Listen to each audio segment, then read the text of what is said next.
Incursion de la République démocratique du Congo par les troupes M23 soutenues par le Rwanda. Les réactions fusent de partout. Macky Sall, président en exercice de l'Union africaine, demande à ce qu'il y ait un dialogue entre les deux États parce qu'il est préoccupé par la montée des tensions. Il y a aussi le sénateur Augustin Matata Ponyo, lui aussi, demande à ce que tout le monde puisse se rallier derrière les FARDC. Nous allons en parler avec M. Manik Siyenda. Bienvenue. Merci beaucoup, Jean-David Kilolo. Voilà, la RDC, énième agression par les M23 soutenus par le Rwanda. C'est ce qui est déplorable. C'est même la raison pour laquelle nous saluons cette dynamique nationale. Tous azimuts, le Congolais se sont réunis, cette fois-ci, autour de notre dénominateur commun. Au-delà de nos clivages, au-delà de nos tendances politiques, le Congolais se sont retrouvés autour du tricolore de notre pays, les drapeaux nationaux, pour défendre l'intégrité territoriale de notre pays, tout en commençant d'ailleurs même par le dynamisme de notre parti politique, les Leadership et Gouvernance pour le Développement, le LGD, qui a lancé un communiqué fustigeant même la passivité des partenaires internationaux, et y compris même la MONUSCO, qui arrive à être de plus en plus complaisant cette duplicité aussi de la communauté internationale. Effectivement, c'est en cela que nous déplorons cette passivité, nous déplorons la lenteur avec laquelle la communauté internationale n'arrive pas à s'impliquer de manière active pour arrêter cette hémorragie. Et les partis LGD l'a dénoncé, autant pour la déclaration même du président national qui a invité cette communauté internationale, le professeur Augustin Matata Ponyo,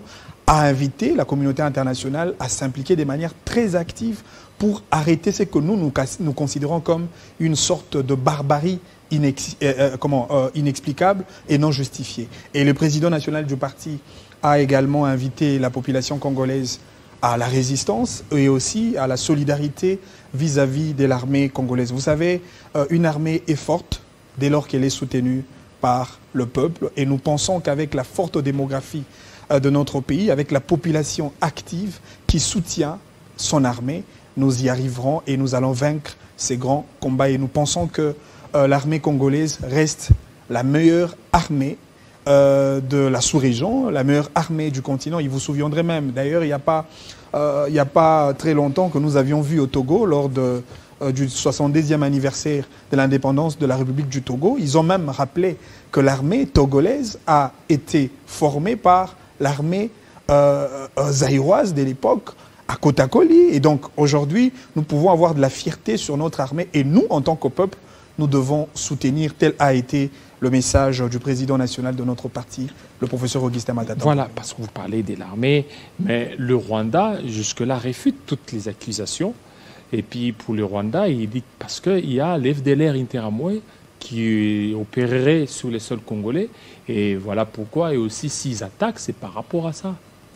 Moi, je pense qu'au-delà de notre contrat bilatéral entre la République démocratique du Congo et le Rwanda, un contrat qui repose sur la réciprocité d'obligations, je crois que le Rwanda, en tant que pays, devra assumer ses responsabilités, autant pour la RDC. Ça fait quand même autant de périodes où les Congolais sont tués dans la partie Est. Et aujourd'hui, on semble établir les responsabilités à charge du Rwanda. Et je pense que la RDC devra s'appuyer sur le levier de sa souveraineté pour préserver l'intérêt national. Mais il faudrait aussi une implication forte de la communauté internationale afin justement d'endosser la responsabilité. Mais cette communauté internationale, elle est encore politique et diplomatique du Rwanda. Elle est encore attentiste. C'est en cela que le LGD déplore. C'est en cela que le président national elle ne parvient pas totalement à pouvoir prendre ses responsabilités. Elle ne se limite qu'au niveau des communiqués. Mais il faudrait que cette communauté internationale se rendre compte qu'il s'agit de la RDC. Ouais.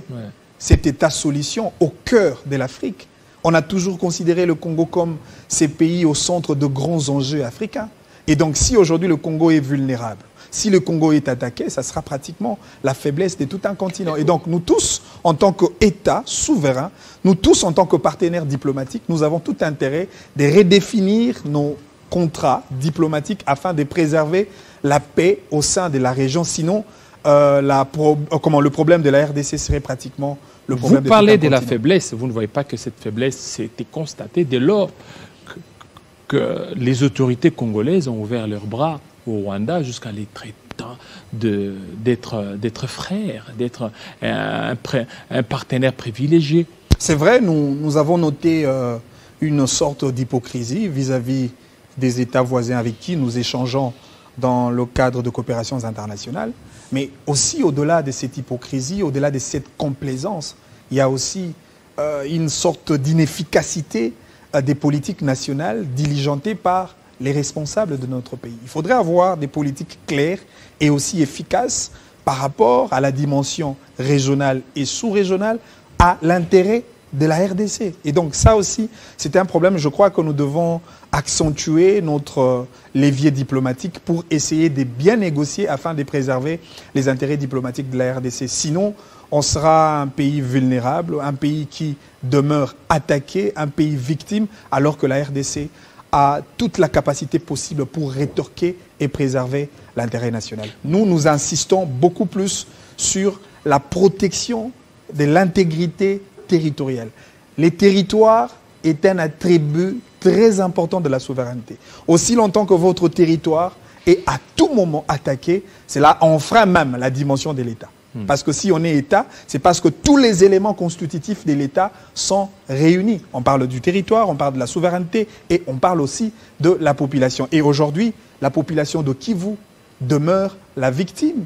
On a perdu plus de millions et des millions de sujets congolais à cause de cette insécurité de l'Est. C'est comme ça que nous, en tant que LGD, nous disons cette hémorragie, cette barbarie doit s'arrêter quand même. Dès lors que Matata Ponyo, dans son tweet, il appelle à la communauté, une action d'envergure de la communauté internationale, ce n'est pas une faiblesse pour nous. Est-ce qu'il faut à chaque fois recourir à la communauté internationale? Il fallait certainement résoudre le problème nous-mêmes, sans pour autant compter sur cette communauté internationale qui est impliquée dans ce que le Rwanda est en train de faire.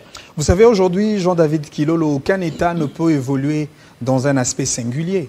Parce que nous sommes dans des concerts des nations, il y a des organisations internationales avec des objectifs précis qui nous réunissent, nous tous en tant qu'États. Et pour ça, il faudrait que cette communauté internationale, des États avec qui nous partageons des intérêts communs, tant sur le plan social que sur le plan économique, il faudrait que ces États-là essayent d'intervenir. Vous imaginez que nous avons un partenaire de la paix qu'on appelle la MONUSCO, alors que ce qui se passe à l'Est, c'est un problème de paix. C'est le manque de paix qui, au-delà des efforts du gouvernement, qui doit assurer la paix dans la partie Est. Mais aussi, il faudrait que les partenaires de la RDC accompagnent le gouvernement congolais pour effectivement que la paix, tant entendue, soit une réalité vécue au bénéfice de la population de Kivu. Au cas contraire, je crois que le gouvernement congolais a tout intérêt de redéfinir tout contrat diplomatique avec tout le partenaire de la RDC. Autant pour les États, pareil pour toutes les organisations internationales, régionales et même sous-régionales. Et déjà, le fils à Museveni Kaguta, donc, dans ses tweets, dans ses dires, c'est comme s'ils seront alliés au Rwanda pour mettre fin un peu à l'insécurité, pour combattre, selon lui, les FDLR qui se retrouveraient sur le sol congolais. C'est une question d'intérêt et je pense que la RDC n'est pas un pays qui fait cavalier seul. La RDC a aussi ses partenaires. La RDC a aussi ses États amis. Et il faudrait que ces États-là, dans un contexte plus précis, essayent de réagir pour tirer effectivement le drap au bénéfice de leur pays partenaire qu'on appelle la RDC. Si voilà, les États-là s'allient derrière le Rwanda, c'est pour des raisons tout à fait diplomatiques. Donc c'est comme ça que moi je dis, à ces stades, il faut beaucoup plus de responsabilités des dirigeants. Il faut jouer avec beaucoup de sagesse et jouer avec beaucoup de tact parce que la question est tellement sensible et je pense que les dirigeants congolais doivent assumer leurs responsabilités afin de garantir la protection de toute une nation. Vous êtes du LGD, mais on vous traite d'être un parti beaucoup plus des cadres, des technocrates. C'est-à-dire que vous ne voulez pas descendre, prendre presque tout le monde. On vous sent trop classe. Est-ce que vous ne voyez pas que ça, c'est un handicap pour 2023? C'est une question de politique, c'est une question des valeurs, des credos, de principes qui guident notre parti. Déjà que nous reposons le leitmotiv de notre combat sur le leadership de qualité, la gouvernance de qualité. C'est cette qualité-là qui étonne les gens qui pensent que le LGD est seulement un parti des cadres. Attention, nous sommes en même temps un parti des cadres, mais aussi un parti des masses. Il faudrait aller voir au siège, au quartier général de notre parti, les travaux qui sont faits. Et d'ailleurs, aujourd'hui... Vous êtes dans un quartier chic, Ngouma. Pourquoi ne pas aller au niveau de Massina? Ne vous en faites pas. Le LGD... Être proche de la population. Ne vous en faites pas, Jean-David Kilolo. Le LGD est un parti politique qui s'est assigné de grands défis politiques auxquels nous devons réaliser ces objectifs-là. Vous oubliez que nous avons un candidat à la tête du parti, candidat président de la République. C'est qui fait du parti. Il est où, lui? Il est aux États-Unis. C'est qui fait du parti. S'il vous plaît, c'est qui fait du parti un parti présidentiel. Et donc, au-delà de tout ça, nous avons deux défis. Des défis autour d'implantation du parti, de la mobilisation du parti. Et c'est ce que nous faisons aujourd'hui. Vous savez, je pense que vous le savez très bien d'ailleurs, le secrétaire général du parti, le camarade Franklin Chamala, est un homme des terrains. Est un homme communicationnel avec une certaine qualité politique avérée. Aujourd'hui, vous ne le voyez pas sur le média. Pourquoi? Parce qu'il fait un travail de terrain, il fait un travail de programmation, un travail de préparation et d'organisation du parti. Et aujourd'hui, je peux vous informer qu'il y a des fortes délégations qui viennent de partout, sur toute l'étendue du territoire national, qui viennent vers notre parti. Pourquoi? Parce qu'ils ont vu cette qualité en termes de leadership. Ils ont vu cette qualité en termes d'idées. Ils ont vu cette qualité en termes de discipline et de travail ardu que le parti a présenté comme paradigme. Vous savez, j'ai été très étonné lorsque j'ai vu de différentes vagues de jeunes qui viennent même adhérer au parti. Et lorsqu'on discute dans un aparté, on leur a demandé quelle a été votre motivation pour venir effectivement adhérer au parti. Et les jeunes nous disent, c'est parce que nous avons suivi M. Matata lors de l'émission avec Jean-Marie Kassamba sur le plateau de Télé 50.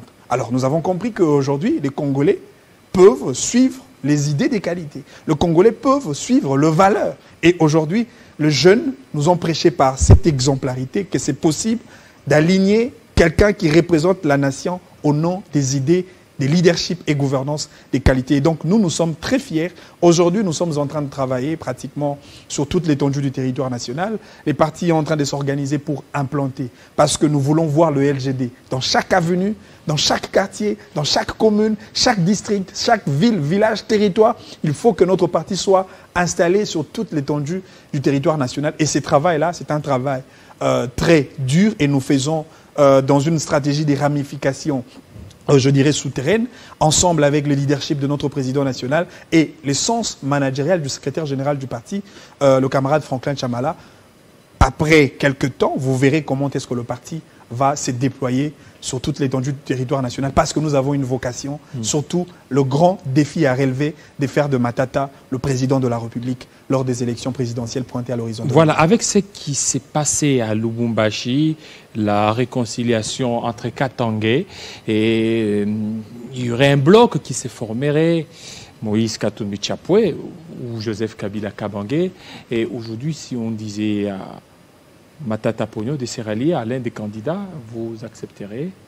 C'est vrai, c'est l'une des options politiques à prendre, surtout dans un contexte électoral. Mais nous pensons que le temps n'est pas encore venu. Le parti à peine n'a même pas encore fait un mois.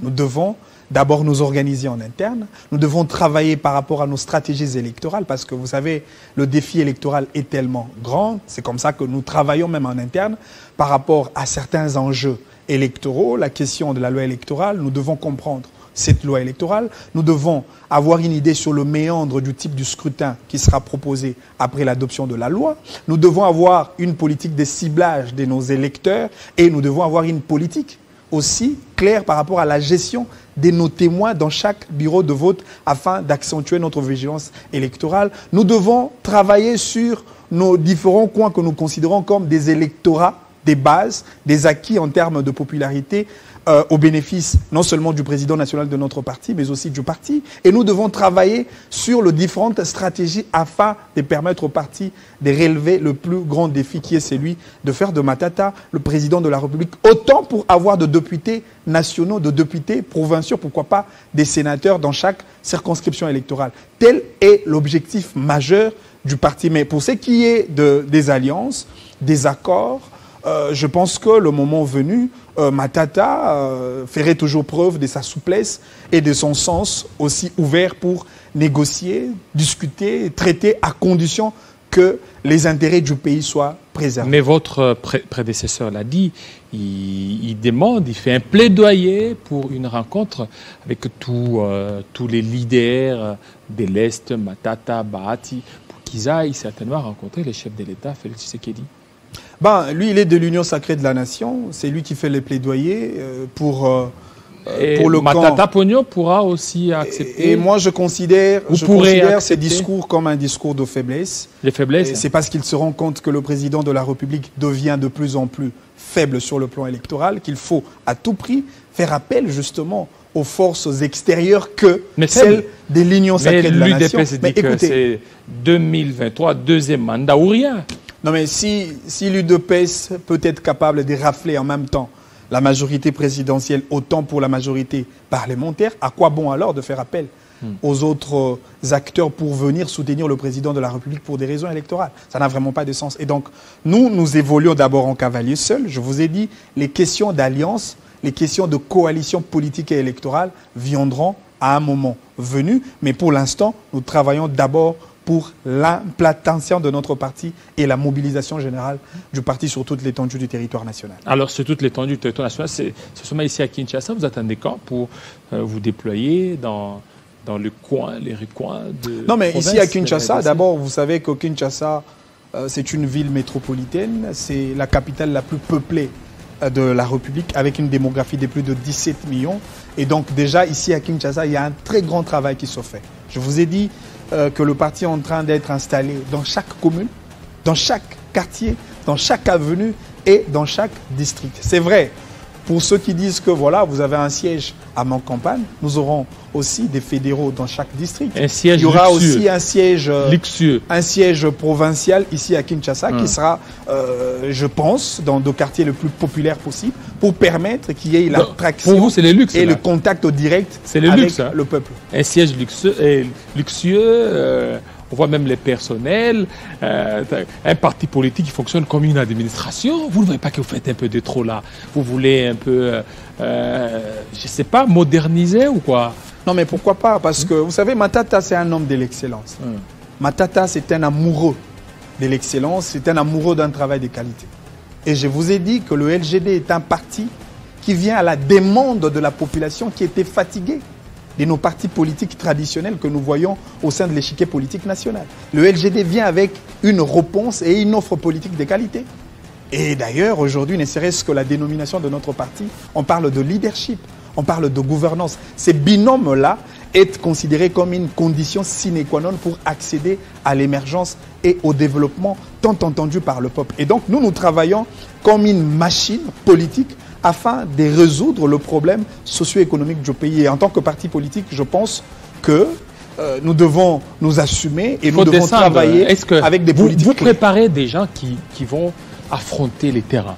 Non, mais déjà que... Parce qu'il faut affronter les terrains. Effectivement, nous aurons un grand travail. Déjà même, il y aura une forte mobilisation de la part de la jeunesse de notre parti parce que au-delà de cette politique d'implantation, nous avons cette politique de mobilisation. Au-delà de cette politique de la communication, qui est aussi un outil très important que nous utilisons pour effectivement imposer les vétos de notre parti au sein du microcosme politique du pays, nous faisons un travail de proximité vers le peuple. Le LGD va organiser des très grandes activités populaires qui constituent pour nous de grands rendez-vous entre la population et le parti, entre la population et les présidents nationaux de notre parti, les camarades professeur Augustin Matata Ponyo, pour partager autour de l'offre politique proposée par le LGD. Parce que aussi, le message de campagne vaut son pesant d'or dans un contexte précis. Notre parti est en train de travailler sur un discours de campagne adaptable à la réalité sociale, économique, culturelle, écologique, environnementale du pays pour que le Congolais se retrouve à travers le programme de campagne qui sera présenté par le candidat président de la République, le professeur Augustin Matata Ponyo, pour les élections de 2023. Merci beaucoup, Manik Siyenda. On est passé en revue la situation sécuritaire en RDC pour chuter par l'actualité au sein du parti LGD. Il va bien, votre président? Il va très bien, il va revenir dans si peu de temps. Il continue sa tournée et il a même profité parce que déjà la santé posait un petit problème. Au-delà de la santé, de ses check-ups, le contrôle de santé, il continue le contact et il va revenir dans le jour prochain. Voilà, merci. Restez branchés sur Télé 50 tout à l'heure, la grande édition de Grâce Salambo, ici à l'Inter, la l'Est de la RDC. Portez-vous très bien. À très bientôt.